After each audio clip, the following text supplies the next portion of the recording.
برطانیہ کے attorney general lord ہرمر نے مشورہ دیا کہ اگر ایران کی طرف سے کوئی جارحانہ کارروائی ثابت نہ ہو تو پیشگی حملے میں برطانیہ کی مدد اقوام متحدہ کے چارٹر کے آرٹیکل 51 کی خلاف ورزی ہو سکتی ہے، جو صرف دفاعی کارروائی کی اجازت دیتا ہے۔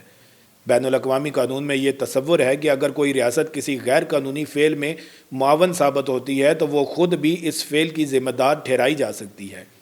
برطانیہ 2003 کی عراق جنگ کے تجربے کے بعد خود کو ایسی قانونی الجھن میں نہیں ڈالنا چاہتا تھا۔ یہ پہلا موقع نہیں ہے۔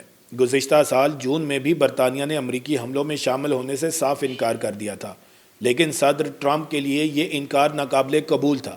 ان کے خیال میں ایران کا خطرہ صرف امریکہ کے لیے نہیں بلکہ خود برطانیہ اور دیگر اتحادی ممالک کے لیے بھی ہے۔ چنانچہ ٹرمپ نے وہ ہتھیار چلایا جو ان کے پاس تھا۔ یہ ہتھیار تھا 44 ارب ڈالرز کا وہ تاریخی معاہدہ جس پر برطانیہ اور ماریشس کے درمیان دستخط ہونے والے تھے۔ یہاں پر ہمیں ڈیاگو گارشیا کی ایک اور پرت کو سمجھنا ہوگا۔ یہ جزیرے چاگوس آرکیپیلاگو کا حصہ ہیں۔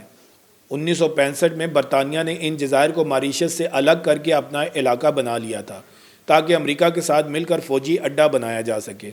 اس عمل میں مقامی چاگوس باشندوں کو زبردستی ان کے گھروں سے بے دخل کر دیا گیا تھا۔ بین الاقوامی عدالت انصاف اور اقوام متحدہ نے اس عمل کو غیر قانونی قرار دیا اور برطانیہ کو حکم دیا کہ وہ جزائر ماریشس کو واپس کرے۔ اس دباؤ کے تحت وزیراعظم سٹارمر نے گزشتہ سال اکتوبر میں ماریشس سے ایک معاہدہ کیا۔ اس معاہدے کے تحت برطانیہ چاگوس جزائر کی خود مختاری تو ماریشس کو دے دے گا، لیکن 99 سال کے لیے ڈیاگو گارشیا کا فوجی اڈہ 44 ارب ڈالرز سالانہ کرائے پر واپس لیز پر لے لے گا۔ یوں برطانیہ قانونی ذمہ داری سے بچ جاتا اور فوجی اڈہ بھی محفوظ ہو جاتا۔ امریکہ نے بھی 17 فروری 2026 کو اس معاہدے کی حمایت کر دی تھی، لیکن پھر 18 فروری کو ٹرمپ نے اپنے social media platform Truth social پر ایک دھماکہ خیز پوسٹ میں اس معاہدے کی حمایت واپس لے لی۔ انہوں نے کہا کہ وزیراعظم سٹارمر بڑی غلطی کر رہے ہیں اگر وہ 100 سالہ لیز پر یہ جزیرہ دے دیں گے۔ انہوں نے خبردار کیا کہ اس اہم جزیرے کو ہاتھ سے نہ جانے دیں، یہ ہمارے عظیم اتحادی پر داغ ہوگا۔ ٹرمپ نے اس فیصلے کو براہ راست ایران سے جوڑ دیا۔ ان کا کہنا تھا کہ اگر ایران نے معاہدہ نہ کیا تو امریکہ کے لیے ڈیاگو گارشیا اور فیر فورڈ کا استعمال ضروری ہو سکتا ہے تاکہ ایک انتہائی غیر مستحکم اور خطرناک حکومت کے ممکنہ حملے کو ناکام بنایا جا سکے۔ غور کریں کہ یہاں کیا ہوا۔ برطانیہ نے امریکی حملے کے لیے اڈے دینے سے انکار کیا تو ٹرمپ نے برطانیہ کے اس عام ترین معاہدے کو اسی اڈے کے بدلے یرغمال بنا لیا۔ انہوں نے واضح کر دیا کہ جب تک ڈیاگو گارشیا امریکی فوج کے لیے کھلا نہیں ہے، اس کی خود مختاری ماریشس کو منتقل کرنے کا کوئی سوال پیدا ہی نہیں ہوتا۔ برطانیہ کے سینئر حکام نے اس صورتحال کو خوفناک قرار دیا ہے اور خبردار کیا ہے کہ امریکی حمایت کے بغیر یہ معاہدہ مر سکتا ہے۔ اس پورے واقعے کے کئی گہرے اثرات ہیں۔ پہلا اور سب سے اہم اثر خود اسپیشل ریلیشن شپ پر پڑا ہے۔ یہ پہلی بار ہے کہ برطانیہ نے کسی بڑے فوجی آپریشن کے لیے امریکہ کو اس طرح واضح طور پر انکار کیا ہے، اور اس کے نتیجے میں امریکہ نے بھی اتنی سخت جوابی کارروائی کی ہے۔ دوسرا اثر بحر ہند اور انڈو پیسفک خطے پر پڑے گا۔ ڈیاگو گارشیا نہ صرف مشرق وسطیٰ بلکہ چین اور ہندوستان جیسی طاقتوں پر نظر رکھنے کے لیے بھی اہم ہے۔ اگر امریکہ کا یہ اڈہ غیر یقینی صورتحال کا شکار ہو جاتا ہے تو اس سے خطے میں طاقت کا توازن متاثر ہو سکتا ہے۔ دفاعی تجزیہ کاروں کا کہنا ہے کہ اگر امریکہ کو ڈیاگو گارشیا تک رسائی نہیں ملتی تو وہ ایران پر پائیدار فضائی مہم چلانے میں بہت بڑی مشکلات کا سامنا کرے گا۔ اسے یا تو اپنے طیارہ بردار بحری جہازوں پر زیادہ انحصار کرنا ہوگا جو کہ زیادہ خطرناک اور کم اثر رکھتے ہیں، یا پھر خلیجی ممالک کے اڈے استعمال کرنے ہوں گے جو ایرانی میزائلوں کی زد میں ہیں، اور خلیجی ممالک خود اس جنگ میں گھرے جانے سے خوفزدہ ہیں کیونکہ ان کی فضائی حدود اور دفاعی نظام ایران کے پہلے ہدف بن سکتے ہیں۔ دوسری جانب ایران نے خبردار کیا ہے کہ کسی بھی جارحیت کا بھرپور جواب دیا جائے گا اور اس کے معاونین کو بھی نشانہ بنایا جائے گا۔ اس کا مطلب ہے کہ اگر جنگ چھڑتی ہے تو وہ خلیج فارس میں آبنائے ہرمز کو بند کر سکتا ہے، جہاں سے دنیا کی 30% تیل کی ترسیل ہوتی ہے۔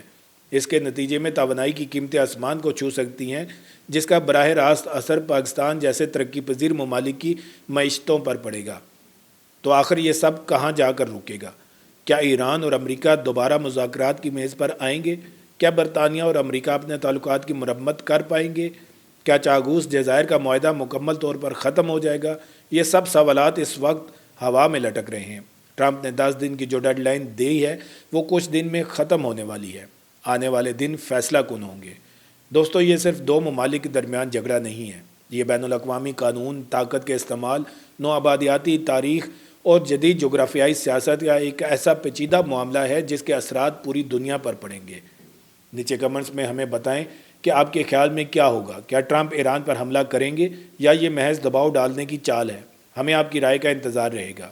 اپنے دوستوں کے ساتھ اس ویڈیو کو شیئر اور چینل کو سبسکرائب کرنا نہ بھولیے گا۔ پھر ملیں گے ایک نئی ویڈیو کے ساتھ۔ اللہ تعالیٰ آپ سب کا حامی و ناصر ہو۔ پاکستان زندہ باد۔